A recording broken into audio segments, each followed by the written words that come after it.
Smart men attract women by refusing these four things. You've been told to chase, to prove yourself, told that if you just try harder, love will work. But smart men, they know something most never learn. They don't beg.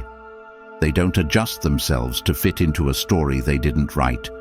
Because what you tolerate becomes your identity, and when you stop tolerating disrespect, you stop living small. Comment, "No more begging," if you're ready to change your life. Number 1, stop needing her time. You wake up thinking about her. You check your phone before brushing your teeth, before even drinking water, looking for her name, waiting for a sign that you're still on her mind. She hasn't replied to your message from last night, and your chest tightens. You think maybe you said too much, maybe you showed too much care, maybe you scared her off by being honest, but deep down you know you did nothing wrong, you just cared more than she did. You replay the chat again, wondering where the tone shifted, where her excitement dropped, where her emojis turned cold. You tell yourself it's fine, she's just busy, but you know that when a woman wants to talk to you, she will make the time, no matter what. And yet, you still wait. You keep your phone next to you, the brightness high, volume on loud, pretending you're not hoping every ping is her, pretending you're not hurt every time it's not. You feel sick, not just from missing her, but from knowing you've made her the center of a life you were supposed to be building for yourself. You cancel plans, you delay your gym session, you ignore your work just to keep yourself emotionally available in case she suddenly decides you're worth replying to. And you lie to yourself, calling it patience, calling it love, when really, it's obsession dressed as loyalty. You're investing hours into someone who can't even give you seconds. And the worst part, you've convinced yourself this is normal, that being ignored is part of dating, that emotional starvation is just part of the process, and that if you wait long enough, she'll see your worth. But the truth is, she saw it the first week. She felt it in how you moved, in what you prioritized, in how you spoke about your goals. And slowly, she also saw that your goals shifted from your mission to her attention. You became predictable, available, and most dangerously, desperate.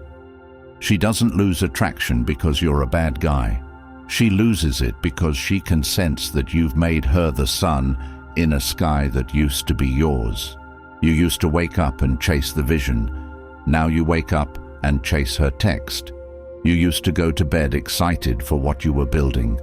Now you go to bed drained from what you're overthinking. You've replaced self-discipline with self-pity. You've swapped focus with emotional gambling. And all because you made her attention more important than your own evolution. You've given up days, energy, sleep, and clarity for someone who treats communication like a favor. And this is what you must understand. Time is the most expensive currency you own, and the moment you spend it begging, you go broke. You don't attract a high-value woman by proving you're available at all times. You attract her by proving you're busy building. You don't need her to make plans to feel like a man. You need to make plans that excite you so deeply that her absence becomes background noise. You need to remember who you were before she slowed your grind.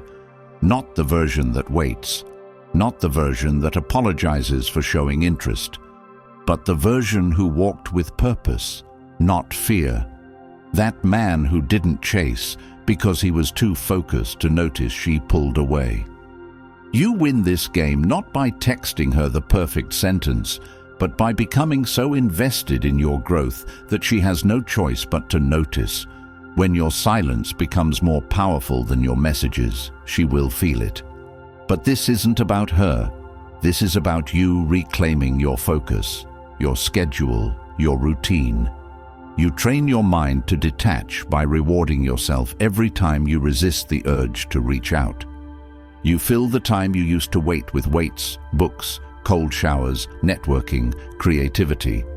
You build until your day is so full that her reply, when it comes, feels like a bonus, not a rescue. You practice detachment not by denying your emotions, but by not letting them dictate your actions. She pulls away, and instead of begging, you journal. She takes hours to reply, and instead of spiraling, you push through your to-do list. You remind yourself that attraction is never won through desperation. It's earned through discipline. You lose her attention by needing it. You gain her respect by not depending on it. The more you chase, the more you convince her you don't have anything better to do. The more you sit in that pain, the more you reinforce to your brain that she is the reward. But she's not. Your vision is, your peace is, your time is, and the man who protects those things becomes rare. And the rare are always pursued. So stop checking your phone. Stop watching her story. Stop hoping she'll circle back. Make your life so compelling that she has no choice but to wonder why she hasn't heard from you. And if she never reaches out, let her fade. Because the man you're becoming doesn't. Lose sleep over the indecision of someone who can't see what he brings. The man you're becoming builds. And that's how smart men attract women, by refusing to need their time. And that's how smart men attract women, by refusing to need their time. And if you're ready to take this even deeper, to understand what it truly means to live with unshakable focus, strength, and emotional clarity, then the Stoic relationship blueprint is for you. This isn't just a book, it's a transformation guide built for men who are done chasing, done overthinking, done feeling lost in their own relationships and lives. It's packed with timeless Stoic principles you can apply immediately to build peace, purpose, and powerful detachment. And now the audiobook version is available, so you don't even have to stop your life to change it. You can listen while you walk, train, drive, while you live. Let these words guide you, shape you, sharpen you. Once you own it, it's yours forever. No subscriptions, just pure permanent access to the mindset that will finally set you free. The link is in the description. Number 2. Don't change yourself to please. You meet her and suddenly your world starts spinning differently. You begin adjusting your language, softening your views, reshaping your ambitions to fit what you think she wants. And at first it feels harmless, like compromise or growth. But one day you realize you've shaved off every edge of yourself just to become more likable. You laugh when her jokes aren't funny. You agree when her points don't make sense. You downplay your opinions just to avoid disagreement. And each time you do it, you become smaller, weaker, more forgettable, until the version of you that once had dreams, fire, and direction becomes a passive shell molded by her moods and preferences. And the problem is, she never asked you to do it, but she watched it happen and lost respect, because every time you fold to stay, you teach her that your identity is up for negotiation, that your values are adjustable depending on how much attention you're getting, and no woman respects a man who changes like water to fit her container. You think adapting to her will earn her love, but it earns you silence, indifference, and eventually betrayal. Because the man who erases himself to be loved is never truly loved, just tolerated and eventually resented. You begin by skipping your gym session to spend more time with her, and before you know it, you're skipping your principles, your vision, your edge, and you call it love. But love without self-respect is just submission. You lose your hobbies, your ambition, your voice, and then you wonder why she pulls away. She pulls away because she can't feel your spine, and no one feels safe with a man who has no spine. You need to understand that love isn't given to the most available. It's given to the most consistent, the most focused, the most grounded. And the moment you become a man who drops his standards to avoid conflict, you become invisible, predictable, replaceable. Because women test not just with words, but with silence. They watch how much you're willing to give up just to stay in their orbit, and every time you say yes to something you hate just to please her, every time you nod in agreement while your stomach turns, every time you trade truth for peace, you lose a piece of yourself, and you think she doesn't notice, but she does. She feels your weakness in your hesitation. She sees your desperation in your need to be liked. She senses that your desire to be loved is louder than your commitment to be honest. And deep down, she starts to ask herself, if he can't stand up to me, how will he stand up for me? The man who sacrifices self for closeness always ends up alone, because what keeps a woman isn't compliance, it's conviction. She may not agree with you, she may push back, she may even argue, but the moment she sees you fold too easily, the game is over. Attraction dies where leadership dies, and leadership dies the second you stop leading your own life to follow hers. You don't need to be cruel, you don't need to dominate, you just need to be rooted in something deeper than her opinion. Because when a man stands for something, even if it's unpopular, he becomes unforgettable. Start saying no when it costs your identity to say yes. Say no to the dates that interfere with your grind. Say no to the sleepovers that derail your morning discipline. Say no to the emotional blackmail that sounds like, if you really loved me, you would. Because you can love deeply without losing yourself.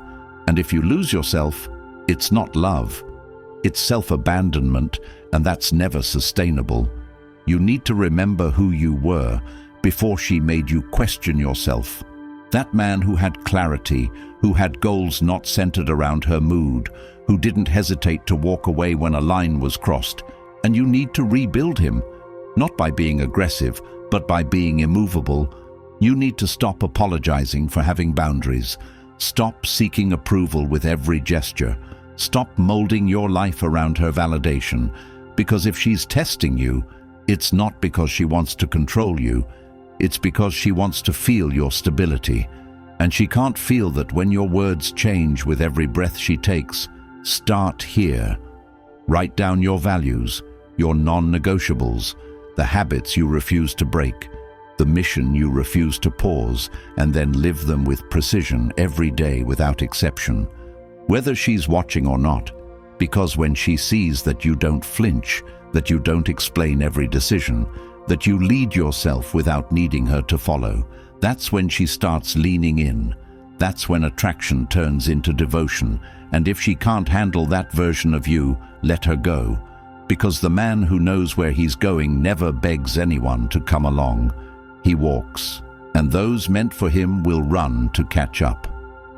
Number 3, ignore her emotional games. You tell yourself you're in control, that you're strong, that you're different from the others. But the moment she pulls away, your hands shake, your thoughts spiral, your heart starts pacing faster than your breath can keep up, and suddenly all your strength, all your self-worth, all your composure melts under the weight of a woman's silence. And what you don't realize is, this isn't love. It's conditioning. It's the pattern you've learned, the program you've absorbed from years of being told that a good man always reaches out, always fixes things, always bends to avoid conflict, and every time she withdraws her energy, her words, her presence, you take the bait. You dive into panic, overthinking, texting, asking what's wrong when she hasn't even said anything, and that's the trap. She doesn't have to say anything because your emotions are tied to her responses. Your mood relies on her validation. Your self-image shifts with every look, message, emoji she does or doesn't send, and that's how she tests you, not with direct questions, but with subtle emotional withdrawals to see if your world falls apart the moment she steps back. And when it does, when you chase her mood, when you try to fix what isn't broken just because she's quiet, you show her that your power is reactive, not rooted, and she stops respecting you, not because you aren't good to her, but because you aren't good to yourself. Because a man whose peace crumbles from silence is a man she knows she can emotionally lead, and once she knows that, she'll never follow. You've given her the reins without her even asking, and what started as attraction quickly dissolves into manipulation. Not always intentionally, but naturally, because people test where the walls are, and if your emotional boundaries are soft, she will keep pushing, keep pulling, not always to hurt you, but to understand where you stand. And if every time she ignores you, you panic, you call 3 times, you double text, you try to make her laugh just to earn her attention back. You teach her that her silence is power and your desperation is predictable, and that's the moment attraction dies, because attraction doesn't grow in comfort. It grows in the presence of strength, of independence, of a man who stays rooted when things get quiet, who doesn't chase every time the temperature drops, who doesn't base his confidence on her mood swings. If she's distant, let her be distant. If she's moody, let her have her mood. Your job isn't to fix her emotional roller coaster. Your job is to stay focused on your own track. Your job is to build, to create, to move forward. Because the moment you stop progressing just to understand what's going on in her mind, you lose yourself, you lose momentum, you start orbiting around a woman who may not even know what she wants, and now your purpose is on pause while you try to win a game that's not even yours to play, and you think you're being a good man, attentive, caring, emotionally available, but you're not. You're being pulled into a maze of reactions, and the deeper you go, the less of yourself you'll recognize. So what do you do instead? You stay present, not reactive. You let her moods pass like clouds while you continue building, training, focusing. You don't cold shoulder her, but you don't overinvest either. If she reaches out, you respond from strength, not from fear. You're kind, but not needy. You're honest, but not apologetic. You don't explain yourself just to make her feel better. You don't shift your boundaries just to avoid her withdrawal, because once you start playing emotional catch-up, you'll always be a step behind, and that's not where leaders operate from. A man who leads emotionally doesn't flinch when she pulls away, doesn't explain himself to silence, doesn't chase when she acts passive-aggressive. He observes, he evaluates, and he decides whether or not her behavior aligns with the peace he's building. And if it doesn't, he walks, not loudly, not dramatically, but decisively, because emotional manipulation only works on the emotionally dependent. And the more you build your independence, the more her mind games bounce off you instead of breaking you. Start by sitting with the discomfort, by not replying to her breadcrumb messages, by not watching her stories just to feel close, by not decoding her every word for hidden meanings. Start by living as if her approval is a bonus, not a necessity, because when you stop reacting to her emotional tests, she sees a man who cannot be moved by mind games. And that's the man she remembers. That's the man she respects. That's the man who shifts the dynamic from chasing her to leading the interaction. And if she's not willing to meet you at that level, she's not ready for you, and that's not your loss. It's hers, because the man who holds his emotional ground isn't just rare, he's unforgettable. Number 4, walk away. If it's one-sided, you're the one planning everything, reaching out first, fixing the problems, making the apologies, creating the memories, investing your time, your money, your presence, and she's just receiving, judging, complaining, pulling away whenever it suits her mood, and coming back whenever she feels lonely. And the truth you don't want to admit is this: you're in a one-sided relationship, not because she doesn't love people, but because she doesn't love you, not the way you need to be loved, not the way that makes you feel chosen, secure, respected. You keep telling yourself it'll get better, that she just needs time, space, understanding, but deep down you know, you're carrying the weight of 2 people while she walks freely. You excuse her distance as trauma, her disrespect as stress, her indifference as personality. But it's none of those things. It's just a lack of interest, masked with occasional breadcrumbs to keep you stuck, and you stay because you're afraid to lose the version of her that barely existed. You fell in love with her potential, not her reality, and now you're living in emotional debt, paying interest on attention, begging for intimacy, starving for validation in a connection that feeds only her. And every time you bring it up, she flips it on you, calls you needy, sensitive, controlling, when all you're asking for is effort, reciprocity, presence. But you don't get it because the moment you start demanding balance, she starts pulling back, and you respond by giving more, doing more, proving yourself even harder, hoping that if you just become the perfect man, she'll finally give you what you need. But it never comes, because she never had it for you, and the more you give, the less she feels she has to, and you become resentful, burnt out, confused, thinking love means losing yourself. That commitment means endurance, but real love doesn't feel like effort.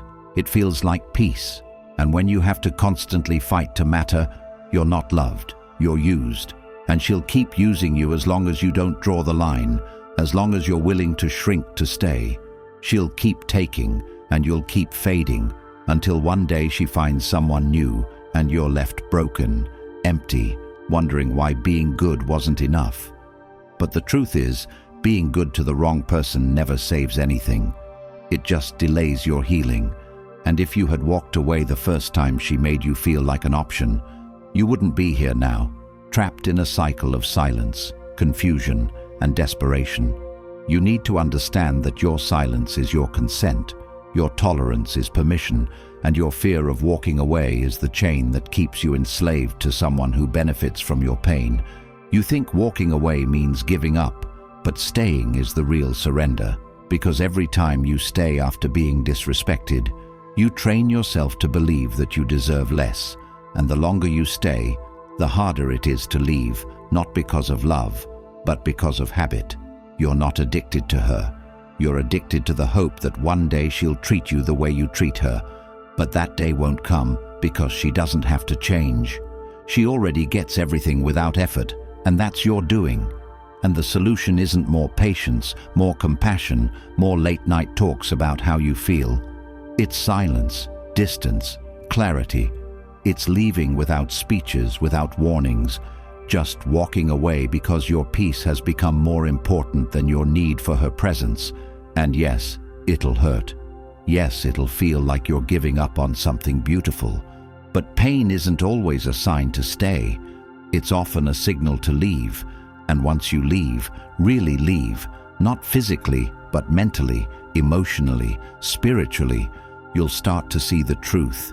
You'll start to remember who you were before you started begging, before you started compromising your standards just to feel wanted. You'll start to feel your power return, and she will feel it too. And maybe she'll reach out, maybe she'll come back, but by then it won't matter, because you'll have learned the most important lesson of your life, that you don't chase what disrespects you, that you don't stay where love is one-sided, that your value isn't proven through endurance. It's proven through standards, and the man who walks away from what drains him is the man who finally steps into the life that was waiting for him beyond her. Most men will waste years begging for attention, shrinking themselves for approval, and breaking in silence, because no one ever handed them the truth. Society profits off your weakness. It doesn't want you grounded, focused, untouchable. That's why the Stoic Relationship Blueprint isn't just a book. It's your weapon, a vault of timeless Stoic principles to reclaim your power, rebuild your peace, and never chase again. And now it's available in audiobook, so you can rewire your mindset while walking, lifting, moving, living. You'll never unsee what you'll learn inside. The link's in the description. Comment, "I choose peace," if you're ready. Like this video, subscribe, and help another man escape years of regret before it's too late.